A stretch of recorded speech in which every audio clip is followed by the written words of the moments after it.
अपनी संस्कृति के प्रति घोर अनास्था और पतन, अंध परानुकरण प्रवृत्ति।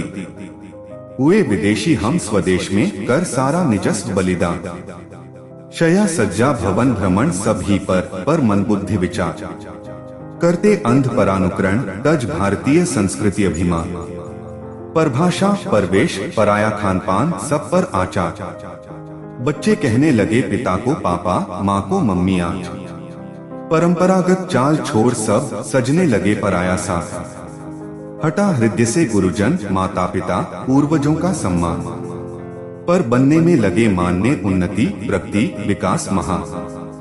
जिस जाति को अपनी संस्कृति, अपने पूर्वज, अपने आचार विचार, अपनी वेशभूषा, अपने खान पान और अपनी परंपरागत निर्दोष पद्धतियों के प्रति हीनता की भावना, उपेक्षा बुद्धि, दोष बुद्धि और त्याज्य बुद्धि हो जाती है और पराया सब कुछ अच्छा, उच्च, गुणयुक्त और ग्रहण करने योग्य प्रतीत होने लगता है, वह जाति जीवित नहीं रहती। बाहरी विदेशी प्रबल आक्रमणकारी देश पर विजय प्राप्त कर सकते हैं, पर हमारे स्वरूप संस्कृति पर विजय नहीं पा सकते हैं। पर जब हम स्वयं ही अपनी संस्कृति की जड़ खोदने लगते हैं, हम ही अपने स्वरूप का त्याग करने में गौरव मानने लगते हैं, तब तो हमारी हार ही नहीं, मृत्यु ही हो जाती है। बड़े खेद की बात है कि तपहपूत ज्ञान विज्ञान संपन्न त्यागी ऋषि मुनियों के इस पावन देश में आज अंधाधुंध यही हो रहा है।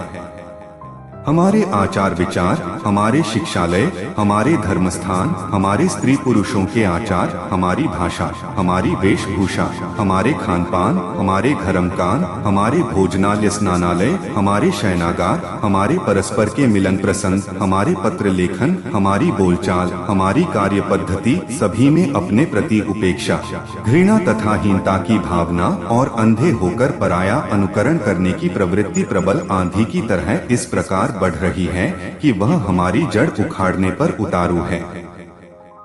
भारतीय संस्कृति सत्य पर आधारित है और सत्य कभी मरता नहीं। यह लेख अगस्त सन ईस्वी के कल्याण में प्रकाशित हुआ था।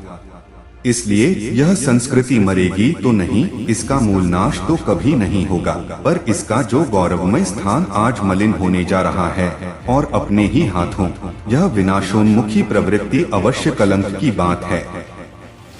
स्त्रियां मातृत्व और सतीत्व का त्याग करके केवल वासना की सामग्री बनती जा रही हैं।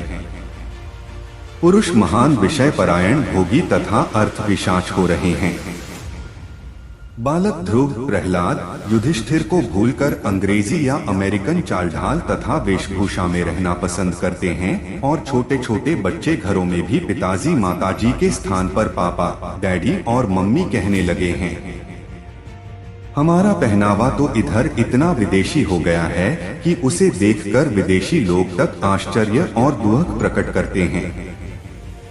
मराठी सनातनी पत्र में प्रकाशित हुआ था कि नागपुर के हिस्लाप कॉलेज की मैगजीन में उसी कॉलेज के एक अमेरिकन प्राध्यापक ने भारतीयों की अपनी पोशाक के प्रति बढ़ती हुई अनास्था पर अपने विचार प्रकट करते हुए जो कुछ कहा है, वह उन्हीं के शब्दों में दिया जा रहा है। The visitor seeks to adapt himself to local conditions, but he first discovers that local conditions are determined to adapt themselves to him. It seems in a word as if Indians have decided to stop looking like Indians and start looking like Westerners.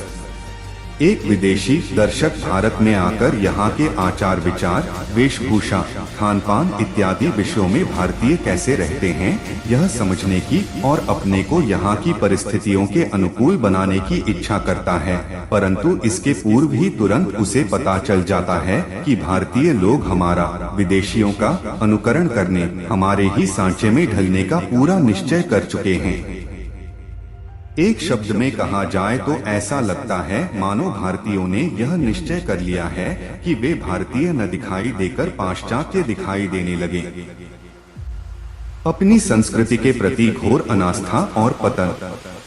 Lacking the enthusiasm created by a revolutionary situation and impelled by convenience and an unconscious feeling of inferiority, Indians have abandoned their traditional national dress and jumped dhotiless into makeshift Western trousers.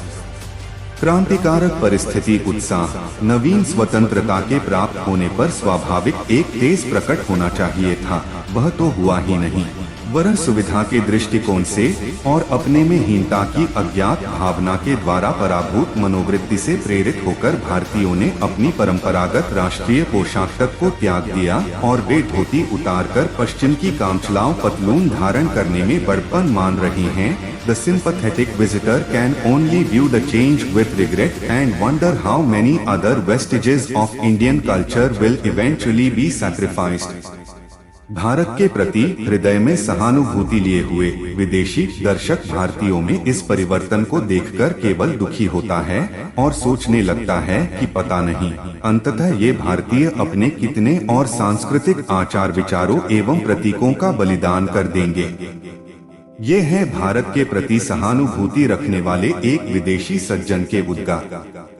वास्तव में हमारी ही अपने प्रति अनास्था और नीच भावना हो गई है और हम हर बात में अपनी चीज को स्वीकार करने में लजाते हैं। इसीलिए हिंदू कहलाने में, धोती कुर्ता पहनकर बाहर निकलने में, धर्म का पालन करने वाले कहलाने में, माता पिता के भक्त तथा आचारनिष्ठ कहलाने में हमें लज्जा का बोध होने लगा है।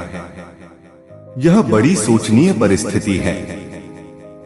ऋषिमुनियों की वर्णाश्रम प्रणाली ने भारतीयता को बचाया था, पर आज उसके प्रति घोर अनास्था होने लगी है। देश के मनीषियों को इस पर गंभीरता से विचार करना चाहिए।